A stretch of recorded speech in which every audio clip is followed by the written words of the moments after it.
pour la troisième journée de suite, Anderlecht a donc été le théâtre d'une fusillade. C'était la nuit dernière, mais cette fois, il y a une victime. Une personne est morte au Peterbos, un quartier connu pour des problèmes de sécurité liés au trafic de drogue. Reportage sur place, Hicham Boukrouf, Thomas de Streil et Laurent Van de Berg.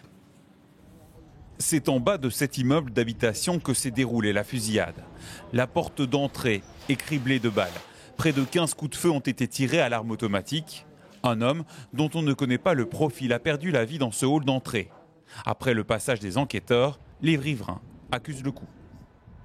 C'était vers 4h du matin. Je me sens vraiment pas en sécurité. Et j'habite depuis que je suis petite. Enfin, voilà. Mais les choses, ils ont vraiment ils ont dégradé en fait. Je veux dire la vérité, c'est tellement une habitude en fait ici que des coups de pétard, je me dis que voilà, c'est une habitude en fait. Les faits ont eu lieu malgré la présence d'une patrouille de police non loin de l'immeuble et en l'absence de la société de gardiennage active ici. Celle-ci n'officie plus depuis janvier pour des questions financières. Il y a eu la fin de ce contrat de cette société de gardiennage qui a pris fin. Et donc le fait de ne pas avoir aussi de gouvernement actuellement en région bruxelloise nous met à mal aussi. Et donc vraiment, on appelle la région et le gouvernement actuel à continuer certaines mesures transitoires, comme le fait de refinancer, de reprolonger aussi cette société de sécurité qui était ici présente au Peterbos devant le bloc 9. Il s'agit de la 4e fusillade en 3 nuits dans la capitale. Le lien entre les dossiers n'a pas été établi. Il semble néanmoins qu'une hypothèse se précise, la lutte de territoire entre les réseaux actifs au Peterbos et près du métro Clémenceau. Aucun suspect n'a officiellement été interpellé suite à cette dernière fusillade. Et nous allons rejoindre Thomas de Streil à Anderlecht. Vous avez passé la matinée dans ce quartier du Peterbos. Thomas, vous avez ressenti de la tension. Les habitants sont même extrêmement inquiets. Oui, une inquiétude et même une inquiétude permanente justement pour ces résidents du quartier Peterbos. Ici derrière moi, le périmètre de sécurité installé par la police a donc été levé et vous l'avez vu dans le reportage, les impacts de balles ne laissent aucun doute quant à la violence des faits qui se sont produits ce matin. Nous, depuis le début de la matinée, nous sommes donc présents avec mon caméraman Hicham Boukrouf dans le quartier. Nous avons pu nous entretenir avec plusieurs résidents, des résidents qui sont évidemment choqués, mais qui nous explique que pourtant la situation était plus calme ces derniers temps, juste avant la recrudescence de la violence de ces derniers jours, évidemment.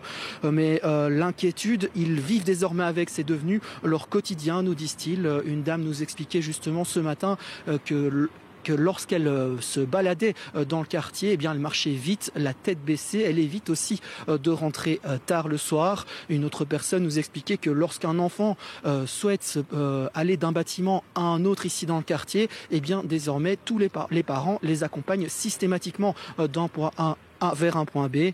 Tout ça évidemment dû à cette insécurité constante, une insécurité qui pèse désormais les citoyens et les résidents, on l'a entendu, et ces résidents justement qui redoutent de plus en plus une escalade de violence lors des prochains jours dans le quartier du Peterbos.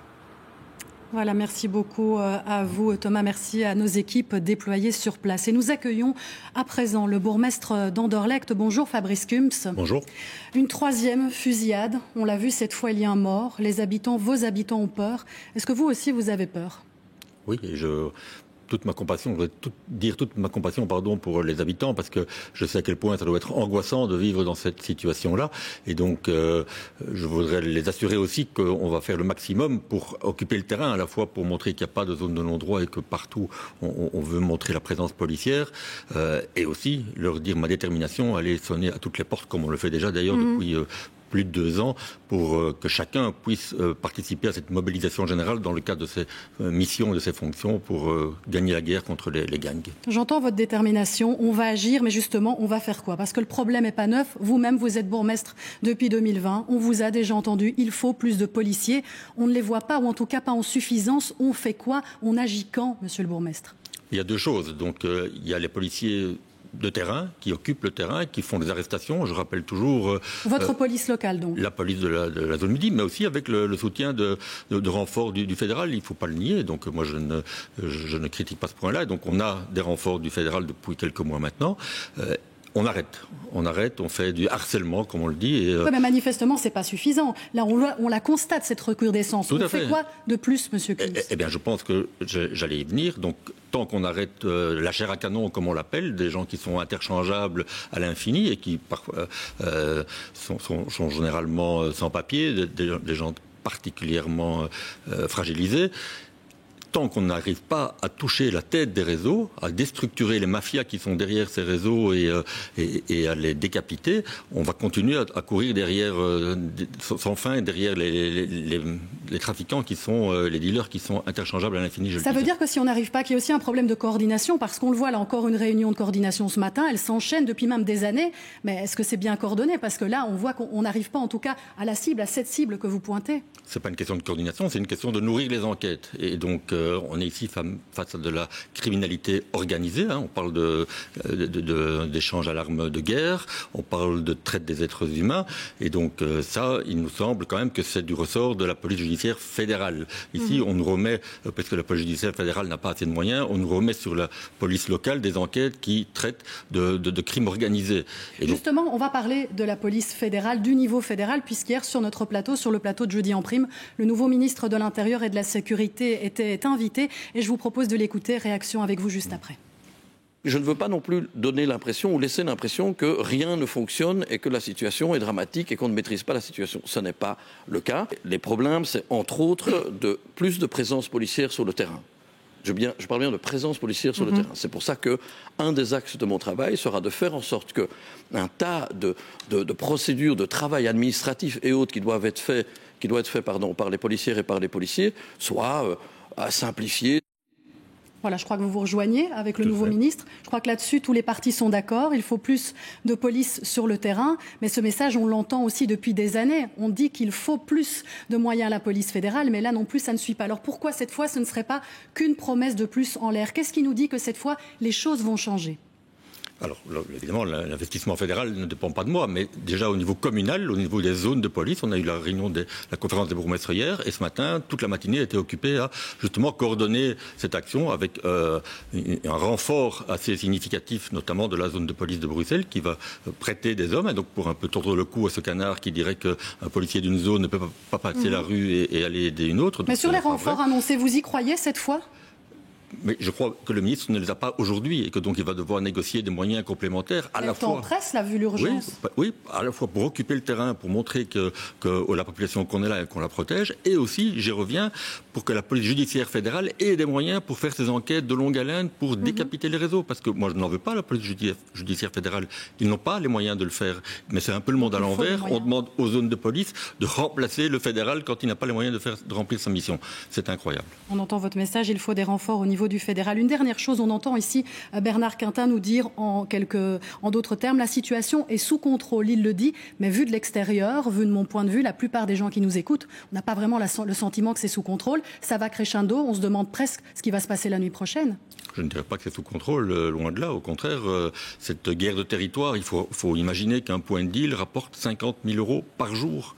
Et donc, cette guerre de territoire pour justement contrôler le point de deal, tant qu'il n'y a pas une éradication des structures mafieuses qui sont derrière ça, je pense que ça va continuer à se développer. Et donc il faut vraiment une mobilisation générale pour lutter contre ces réseaux, ces gangs, ces mafias, je ne sais pas comment il faut les appeler. Voilà, merci beaucoup Fabrice Kums, en tout cas d'être venu dans ce journal. Je rappelle que vous êtes le bourgmestre d'Anderlecht. Et on en parlait avec vous de cette succession de réunions. Preuve encore ce matin, les acteurs politiques et judiciaires se sont retrouvés pour coordonner les choses. Des mesures ont été annoncées. Mélanie Joris et Tidiem Mkwash vont nous les détailler.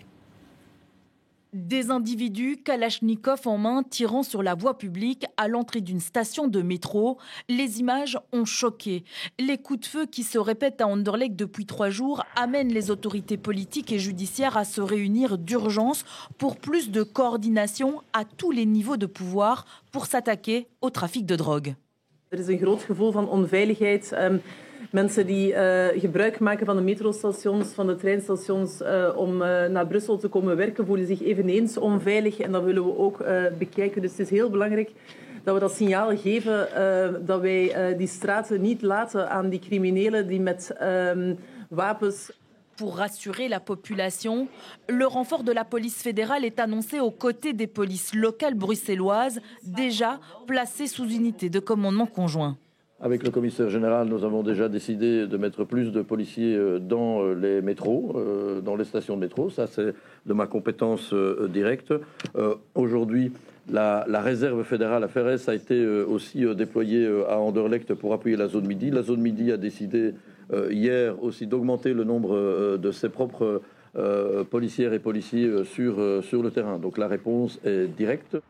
Les 2 ministres fédéraux ont également insisté sur la nécessité de s'attaquer à toute la chaîne du narcotrafic, du producteur au consommateur.